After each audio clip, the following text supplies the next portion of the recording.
రేవంత్ రెడ్డి గారు నీ అవ్వ అనడం ఎంతవరకు కరెక్ట్ మరి? రేవంత్ రెడ్డి గారు తోలు తీసి మెడలేసుకుంటా, పేగులు తీసి మెడలేసుకుంటా, నిన్ను ముడ్డి మీద దంతా, ఆ తర్వాత ఇంకా ఇవన్నీ ఇవన్నీ ఎంతవరకు కరెక్ట్ మరి? మీరు అడుగుతున్నారు కరెక్టే.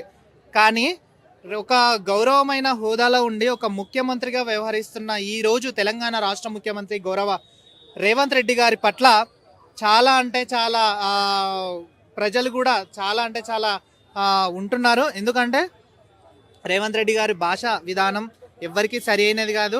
ఒక రాష్ట్ర ముఖ్యమంత్రి ఎలా ఉండాలో అలాగే ఉండాలి. మీకు ఒకవేళ మాట్లాడడానికి రాకపోతే ఆ ఇచ్చే స్క్రిప్ట్ ఎవరైనా సరే కానీ కొంచెం చూసి ఇవ్వండి. ఎందుకంటే గౌరవ ముఖ్యమంత్రి రేవంత్ రెడ్డి గారు ఒకటికి 2-3 సార్లు ఆ స్క్రిప్ట్ని చూసి చదవండి. మీరు కేసీఆర్ గారిని ఉద్దేశించిన, రేవంత్ రెడ్డి గారిని కేసీఆర్ని ఉద్దేశించిన, కేటీఆర్ అని ఉద్దేశించిన, హరీష్ రావు గారిని ఉద్దేశించిన కూడా తెలంగాణ ప్రజలకు ఎటువంటి ఒరిగింది ఏం లేదు. ఎందుకంటే వాళ్ళు ప్రజాక్షేత్రంలో ఎలా ఉన్నారు, తెలంగాణ రాష్ట్ర సాధన కోసం కేసీఆర్ గారు ఎంత కష్టపడ్డారనే దాని మీద కూడా అందరికీ ఒక క్లారిటీ ఉంది. ఈరోజు ఏదో మీరు తిట్టినంత మాత్రాన, ఈరోజు మీరు అన్నంత మాత్రాన కూడా వాళ్ళకు ఒరిగింది ఏం లేదు. అది మీ నైజం. ఎందుకంటే ఎప్పుడు చూడు రేవంత్ రెడ్డి గారు కేసీఆర్ గారి మీద తిట్టడము, ఆ తర్వాత కేటీఆర్ అన్న మీద తిట్టడము, హరీష్ రావు గారి మీద తిట్టడము, ఇవన్నీ ఏంటంటే ఒక డ్యూటీగా పెట్టుకున్నారు కాబట్టి దానికి ముందు కేటీఆర్ గారు అని చెప్పి వాళ్ళు చెప్తా ఉన్నారు. ఏమన్నారు? కేసీఆర్ గారు మహా అంటే సన్నాసి అని అన్నారు, తర్వాత దద్దమ్మ అన్నారు. ఇవో పెద్ద మాటల. ఆయన కన్నా ఈయన ఇంకా ఎక్కువ మాట్లాడారు కదా.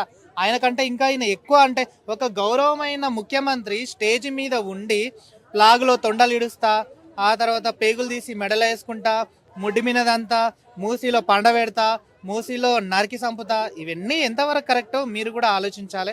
తెలంగాణ రాష్ట్ర ప్రజలు ఇవన్నీ చూస్తున్నారు. మీకు మహా అంటే ఈ 5 సంవత్సరాలు ఉంటారేమో.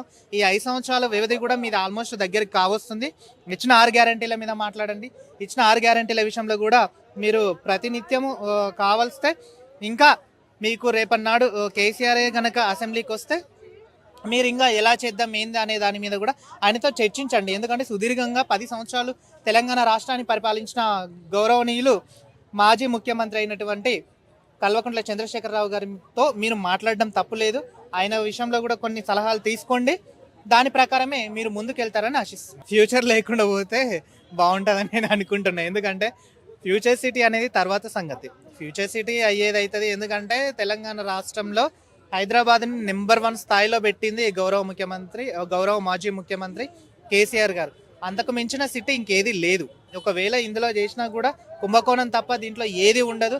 ఆ ఫ్యూచర్ సిటీ అనేది వస్తుందనే నమ్మకం కూడా లేదు. చూద్దాం. ఒకవేళ ఫ్యూచర్ సిటీ అంటున్నారు కదా, అన్ని విధాలుగా కూడా సహకరించి డెవలప్మెంట్ పరంగా తెలంగాణ రాష్ట్రం ముందడుగు వేస్తే దానికి అందరము సహకరిస్తాం, అందరము అప్రిషియేట్ చేస్తాం. అదే ఎక్కువ జనాభా కలిగిన సిటీగా ఆ సిటీని తీర్చిదిద్దుదామని చెప్పి చెప్పడం అయితే జరుగుతుంది. చూద్దాం. ఇంకా టైం ఉంది కదా, ఇంకా 2 సంవత్సరాల వ్యవధి ఉంది కదా. ఈ 2 సంవత్సరాల వ్యవధిలో మూసీ ప్రక్షాళన తీసుకున్నాడు. మూసీ ప్రక్షాళన అయిపోయింది. ఆ తర్వాత ఇంకో విషయం తీసుకున్నాడు, అది అయిపోయింది. నెక్స్ట్ ఇంకో ఇది ఒకటి ముందర వేసుకున్నాడు. చూద్దాం ఇది కూడా ఎంతవరకు కరెక్టో. ఈ 6 గ్యారంటీల విషయంలో ఇది కూడా మభ్య పెట్టినట్టే, ఇది కూడా చేస్తారని మేము అనుకుంటున్నాం.